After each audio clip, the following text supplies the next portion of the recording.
구약의 시편은 여러 가지로 특징이 있습니다. 일단 가장 깁니다. 이게 150편까지 있습니다. 다른 성경 중에서 상대적으로 길다고 하는 창세기가 50장이고 이사야 66장이고요. 신약 성경 중에서는 마태복음과 사도행전이 28장으로 가장 깁니다. 시편은 길이도 길이지만 또 내용이 좀 비슷하게 느껴질 겁니다. 1편이나 150편이나 쭉 가면 그럼 여호와 찬양 그 비슷한 거를 느껴서 사람들이 지루하게 생각합니다. 150편을 처음부터 끝까지 다 읽어보신 분이 여기에 많지 않을 겁니다. 지루하다고 느끼는 거는 그럴 수도 있긴 있는데 그 언어 자체가 비슷한 게 반복돼서 그렇습니다. 근데 그렇게 느끼는 거는 이 시편의 영적인 깊이를 잘 몰라서 그렇습니다. 모르면 느낌이 잘 오지 않는 거예요. 모든 것들이 다 그렇습니다.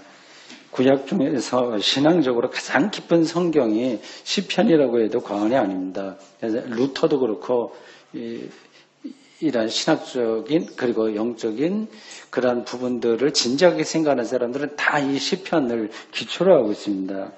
신앙의 깊이만이 아니라 인간의 삶에 대한 통찰력도 아주 날카롭습니다. 신앙과 삶은 이게 분리되는 게 아니거든요.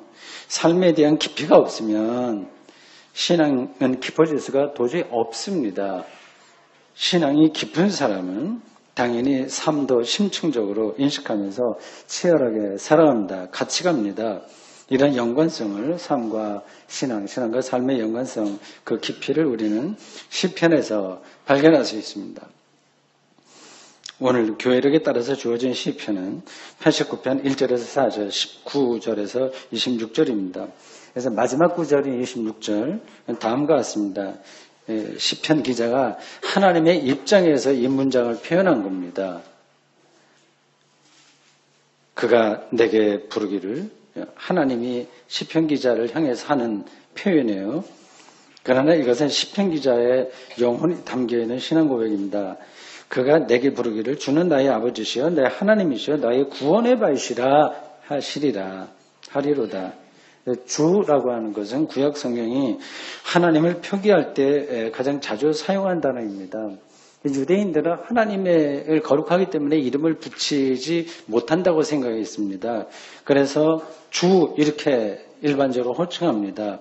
이런 경우에 따라서 이렇게 저렇게 엘로힘 라든지 야훼라든지 이름이 나오긴 합니다만 기본적으로는 하나님은 이름이라고 하는 것은 그 대상을 이 개념화하고 범주화하는 거기 때문에 이름을 붙이지 못한다고 생각했습니다. 가장 일반적인 표현은 이 주라고 하는 겁니다. 26절은 이 주를 세 가지로 묘사했습니다.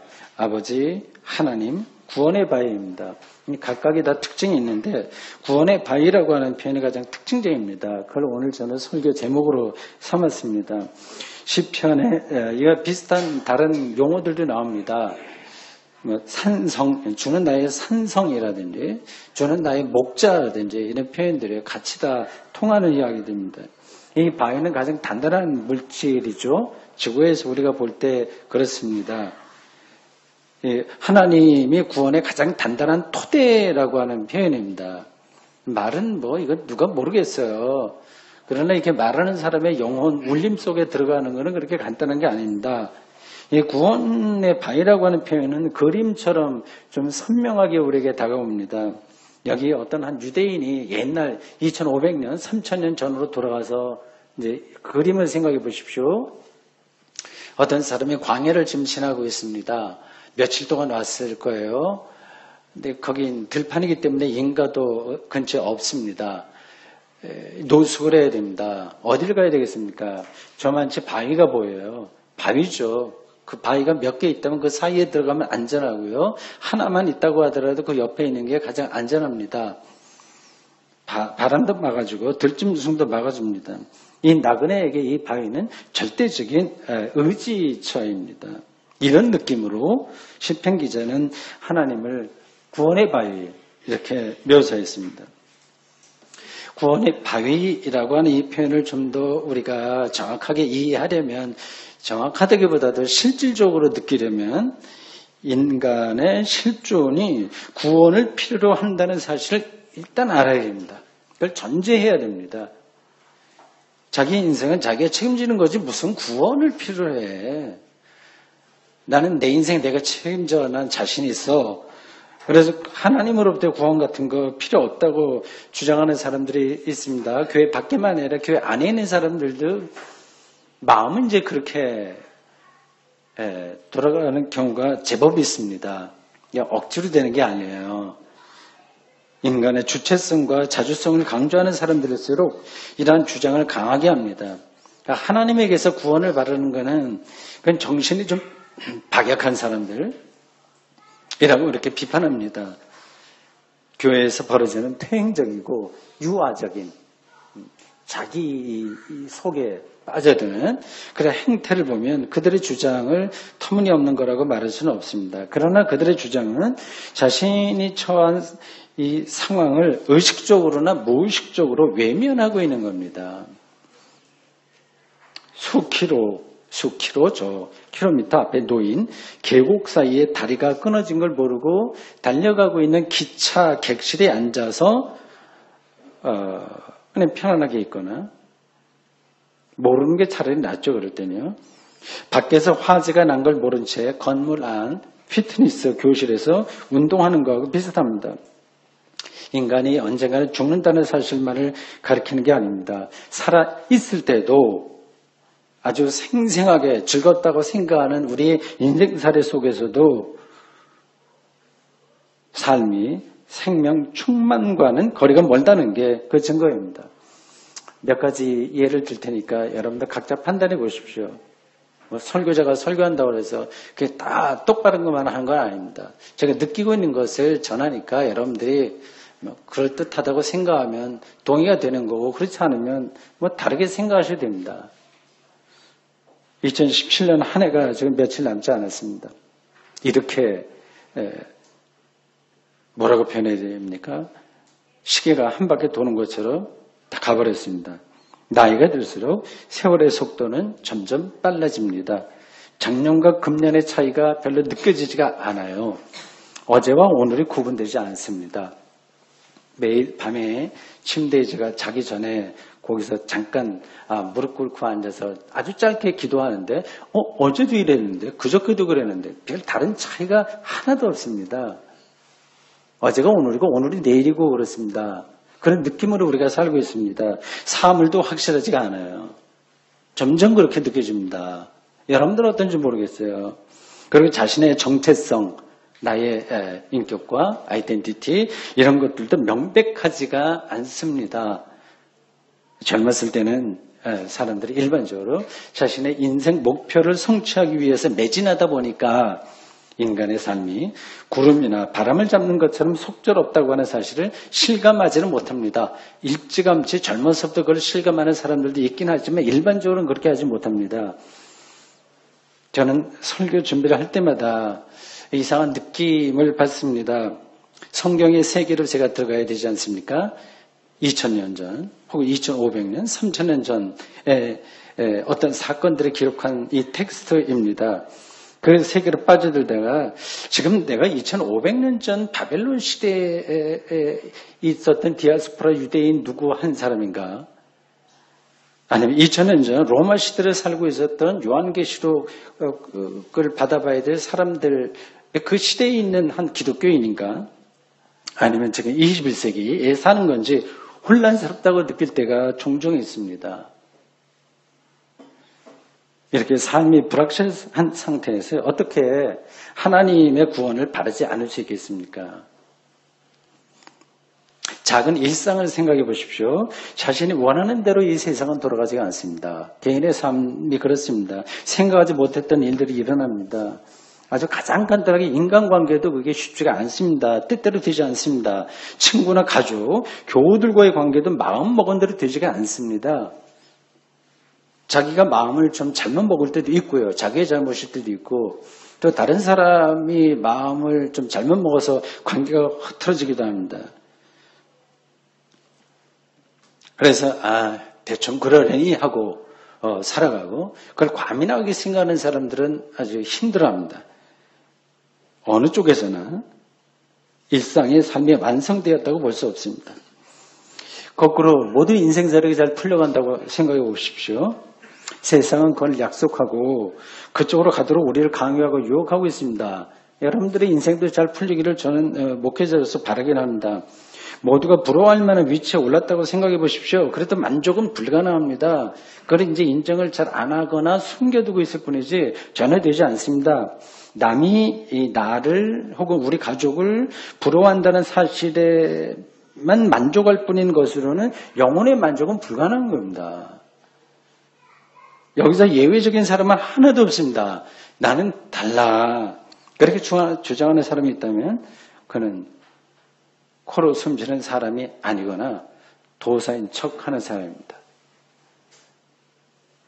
바울도 자신의 삶이 완성되지 못해서 괴롭다 이렇게 토로한 적이 있을 정도니 다른 사람들이야 오죽하겠습니까? 이제 그걸 외면하는 거죠. 그거를 좀 피하는 거죠.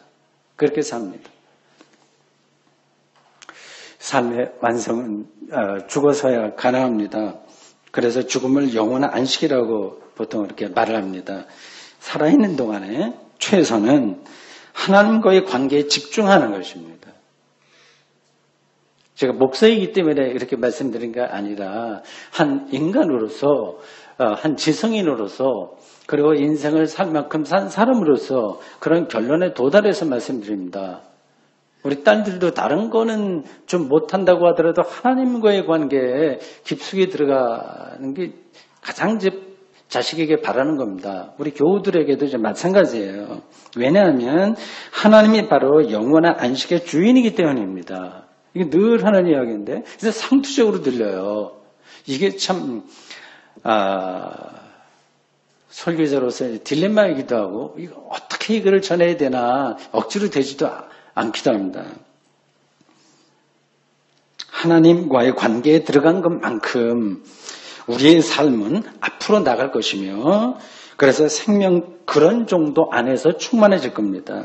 그래서 시편 기자도 반복해서 여기만이 아니라 곳곳에서 하나님이 누구인지 하나님 앞에서 우리가 어떤 태도를 취해야 하는지를 설명하고 권면합니다.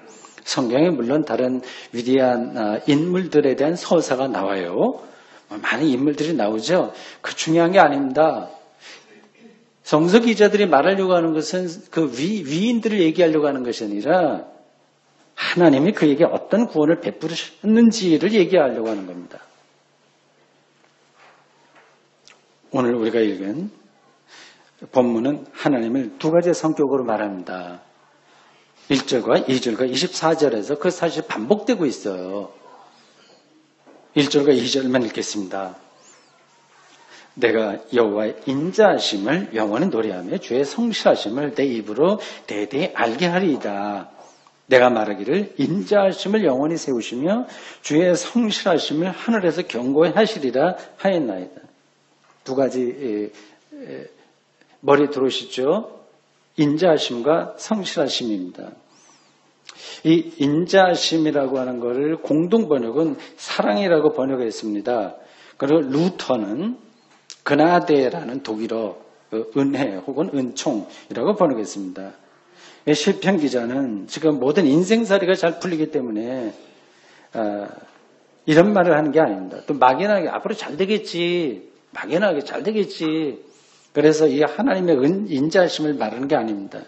그런 자신의 삶을 전혀 새로운 차원에서 경험하고 있는 거예요. 정말 새로운 차원에서 그걸 들여다보고 있습니다. 하나님이 자신의 삶에 은혜로 개입한다는 경험입니다. 다른 말로 하나님이 우리에게 생명을 베푸신다는 그런 뜻입니다. 많이 들었던 이야기죠. 공동 번역을 따르면 하나님은 사랑으로 베푸신 분이고 개역 개정을 따르면 인자하심으로 베푸시는 겁니다. 이런 경험이 있는 사람들에게는 삶이, 인생이, 일상이 거룩하게 다가옵니다. 생명 충만해집니다.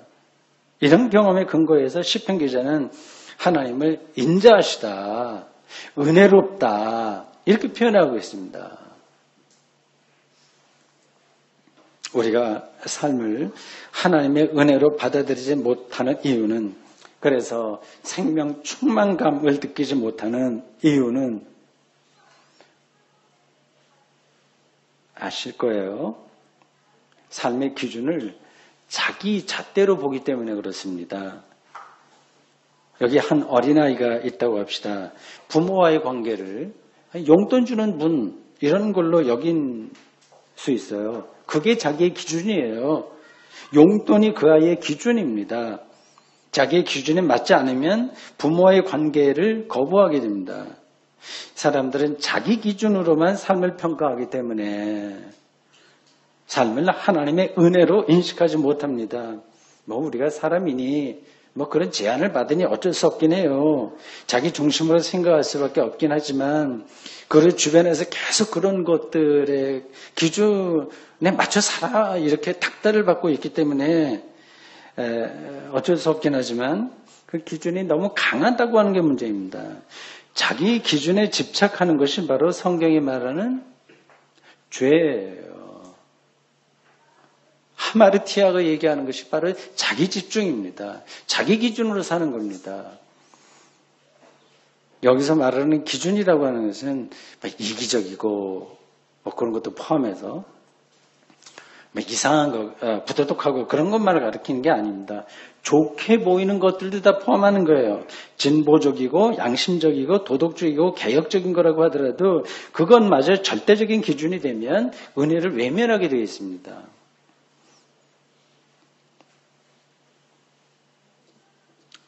오늘의 이 시대는 행복한 삶의 형식을 공장에서 물건 찍어내듯이 정형화하고 있습니다. 우린 그 안에 들어가지 못할까 불안해합니다. 행복과 삶이 계량화, 숫자화 된다는 겁니다. 소득 2만 달러, 3만 달러, 그리고 시급 1만 원, 그런 것들을 기준으로 삼습니다. 이러한 노력은 당연히 필요합니다. 불의한 세상, 경제 정의를 위해서 우리가 개혁할 건 개혁해야 됩니다. 그러나 문제는 그런 방식만으로는 사람이 행복해지지 않는다는 데 있습니다. 자신이 이 땅에 존재하는 것 자체를 하나님의 은혜로 여기는 삶의 태도가 절대적으로 필요합니다. 여기서 우리는 걷습니다. 이 걷는다는 이야기 설교 좀 뒷부분에서 한 번 더 할 겁니다. 걷는다고 하는 것은 이 존재론적으로 우리가 이 지구 안에 있다고 하는 사실에 그걸 큰 무게로 받아들이는 건데, 걷는다고 하는 것은 중력을 느끼고 중심을 잡는 겁니다. 이것보다 더 황홀한 경험은 없습니다. 만약 어떤 사람이 척추에 이상이 생겨서 10년 동안 걷지 못하다가 회복되어 조금씩 걷게 되었다고 합시다. 한 걸음이 그에게 온 세상을 얻는 경험입니다. 우린 무심하게 지나가는데 한 걸음이 어떤 이에게는 구원의 경험입니다. 포도주 한 모금, 커피 한 모금이 제공하는 존재론적 깊이를 경험한다면 그에게 세상은 저는 다르게 경험될 겁니다. 말 그대로 세상은 하나님의 은혜입니다. 영혼이 맑아지는 거죠. 깨게 되는 거죠. 그런 설명이 고상하게 들리긴 하지만 실제로 불행에 떨어져 봐라. 그런 말 할 수 있냐. 당장 먹고 사는 문제가 시급한 사람에게는 돈벌이 이외에는 아무 관심도 없다는 겁니다. 그런 상황을 저도 반복해서 말씀드립니다만 이해하고 동의합니다. 그런 점에서라도 모든 사람들은 경쟁력이 있건 없건 학력이 있건 없건 직업을 갖고 있건 무직자이건 착하거나 악하거나 상관없이 최소한 인간적인 품위를 유지할 수 있는 조건을 이 국가나 정부에서 제공받아야 됩니다. 이 사회가 같이 그런 것은 자신의 문제를 안고 가야 됩니다. 감옥에 갇힌 사람들이나 노숙자들에게도 숨쉬고 먹고 마시고 독서할 수 있는 최소한의 권리를 제공하는 것과 같습니다. 그런 것과 관계없이 사람은 하나님의 형상으로 창조된 피조물이기 때문에 성경 처음부터 그 이야기를 시작하고 있어요. 아무리 불행한 상황에서도 죽음 직전에서도 하나님의 은혜를 붙들 수 있다는 사실, 이게 중요합니다. 욥은 나락으로 떨어질 수밖에 없는 재난을 당했음에도 불구하고 친구들과 논쟁에서는 도저히 해결되지 않았으나 하나님이 창조주라고 하는 사실을 깨닫고 이렇게 고백합니다. 욥기 42장 6절. 그러므로 내가 스스로 거두어드리고 티끌과 제 가운데에서 회개하나이다. 하나님이 생명의 주인이라고 하는 사실을 깨달았으니 행복한 조건을 거두들이신다고 해서 내가 뭐 불평하겠냐, 그런 뜻입니다. 좀 웃긴다고 생각하시나요? 여러분들 이 욥의 이런 고백이요. 그리고 아주 관념적으로 생각하시나요? 아주 실질적인 겁니다. 하나님 성격의 두 가지 중에 두 번째는 성실하심이라고 되어 있어요. 앞에서 인자하심, 두 번째 성실하심입니다. 우리말 공동번역은 미쁘심이라고 번역을 했어요. 루터는 이 단어를 트로이에라고 하는 독일어 라고 번역했는데 성실, 충실, 신의 이란 뜻이 있습니다. 이 인자하심, 첫 번째 말은 거하고 두 번째 말은 성실하심은 사실 비슷한 뜻입니다. 같이 연결되어 있어요. 인자하심은 삶을 하나님의 은혜로 받아들인다고 하는 의미라고 한다면, 삶이 은혜로 받아들인다고 하는 그 깊이로 들어가는 거라고 한다면, 성실하심은 그 인자하심이 우리에게 궁극적으로 선하기 때문에 신뢰할 만하다는 의미입니다. 정말 하나님과의 관계에서 내 삶을 맡길만 하다, 그런 겁니다. 이러한 신뢰의 근거가 뭘까요? 하나님 믿는다고 해서 돈이 나와요. 뭐 건강이 나옵니까? 그런 거하고는 다른 문제입니다. 우리 하나님을 믿는 사람들에게서 삶의 가장 중요한 것은, 그러니까 삶을 가장 풍요롭게 느낄 수 있는 것은 이것저것 다른 게 아니라 영혼의 자유입니다. 영혼의 해방이라고도 할 수 있고 영혼의 안식이라고도 할 수 있습니다. 이것은 곧 하나님과의 일치 경험입니다. 이런 경험은 우리가 만들어낼 수 있는 게 아니라 온갖 복지와 저희가 할 수 있는 모든 삶의 프로그램과 로드맵에 의한 그런 설계들이 다 그런 걸 성취함으로써 만들어내는 것이 아니라 하나님으로부터 주어지는 겁니다. 왜냐하면 하나님만이 창조주이고 생명을 완성하실 분이기 때문에 그렇습니다. 시편 기자는 하나님을 통해서 이러한 영혼의 자유를 경험한 사람입니다. 그 경험의 근거에서 하나님은 인자하시고 성실하시다, 이렇게 소리 높여 외칠 수 있었습니다. 참 부러워요. 이런 사람의 삶의 내공, 신앙의 깊이가 정말 부럽습니다. 다른 건 아무것도 안 부럽죠. 당연하지 않습니까? 뭐가 부럽겠습니까? 우리 인생살이에서 말이죠. 모든 사람들이 자동적으로 이러한 신앙의 세계로 들어가지를 못합니다. 여러분들 어떠신지요? 하나님이 베푸시는 영혼의 안식을, 즉 구원을 거부하기 때문입니다. 받아들이지 않기 때문입니다.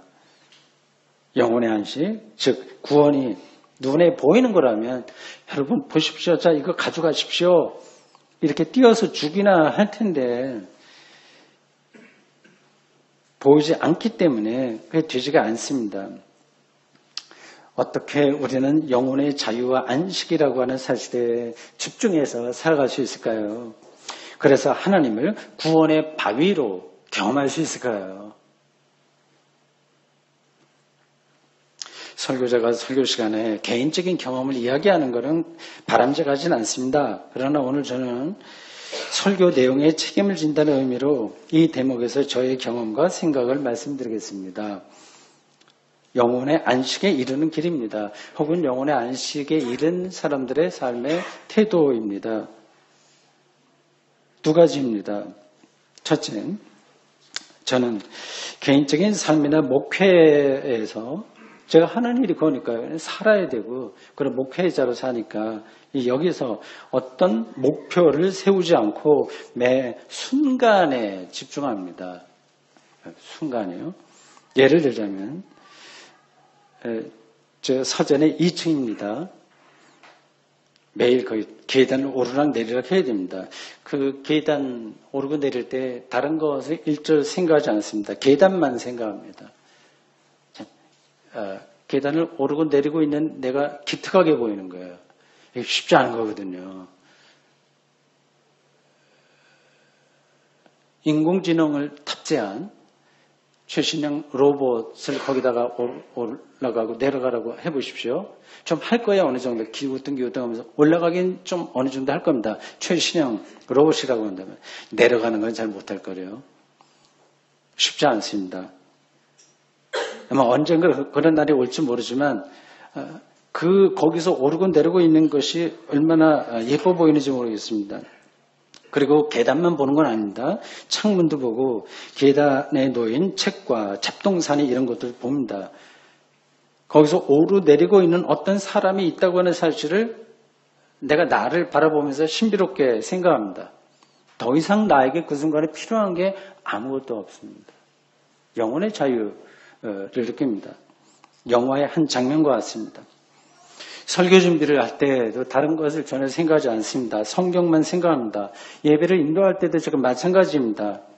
설교할 때나 예배 인도할 때도 그것만 생각합니다. 앞으로 우리 교회가 어떻게 달라져야 될지, 어떻게 부흥해야 될지, 발전해야 될지 그런 걸 전혀 심각하게 생각하지 않습니다. 그러니까 일하는 순간이 영혼의 자유로 경험됩니다. 죽을 때까지 제가 그렇게 살아갈 겁니다.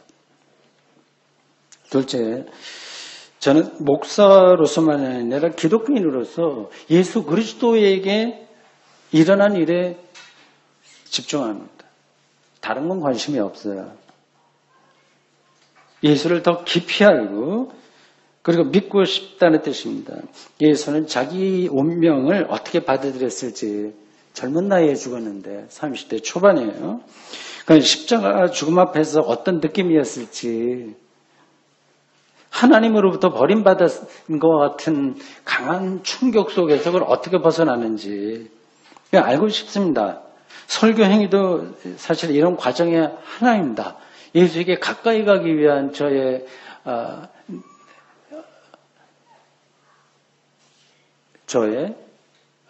구원론적인 행위입니다. 이게 저에게 구원인 거예요. 그러니까 설교하는 것이 여러분들에게 구원을 하나님의 설명에서 구원을 말하는 것 같지만 사실 이것 자체가 나의 구원의 문제입니다.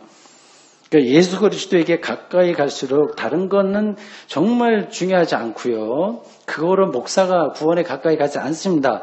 예수 그리스도에게 가까이 갈수록 그를 더 깊이 알수록 저는 하나님의 자비하심과 성실하심을 더 분명하게 느낄 수 있습니다. 비록 내가 알고 있었던 것과 실질하고 비록 그게 다르다고 하더라도 내가 뭔가를 잘못 생각했다고 하더라도 예수 그리스도에게 가까이 간 것만으로 저는 저의 인생을 만족스럽게 생각합니다. 그 이외의 것으로는 채워질 수 없는 영적인 만족이 거기서 가능하다고 하는 사실을 지금까지 쭉 신학도로서 그리고 목회자로서 한 기독교인으로서 살아온 삶의 과정에서 느꼈기 때문입니다. 사랑하는 성도 여러분, 우리는 2500년 전 어간에 기록된 시편 89편을 읽었습니다. 까마득한 옛날입니다. 그는 하나님을 구원의 바위라고 고백했습니다. 허튼 소리가 아닌 거예요. 하나님이 흔들리지 않은 구원의 토대라고 그는 소리내며 외쳤습니다. 우리도 고대 유대인들과 동일한 믿음으로 살아갑니다. 한 걸음 더 나아갑니다. 시편 기자가 노래한 그 구원의 바위가 예수 그리스도라고 우리는 믿습니다. 예수 그리스도를 통해서 하나님의 인자하심과 성실하심이 이 땅에 우리 시간과 공간 안에 들어왔다고 믿기 때문입니다. 아멘. 하나님, 오늘 저희들 시편 89편 몇 구절을 오늘 저희들에게 주신 말씀으로 받아야겠습니다. 하나님을 구원의 바위라고 외친 그 시편 기자의 영혼에서 우러나오는 말씀을 들었습니다. 우리도 동일한 믿음으로 이러한 노래를 부르며 앞으로 남아있는 삶을 살아가도록 인도하고 붙들어 주십시오. 예수님의 이름으로 기도합니다. 아멘.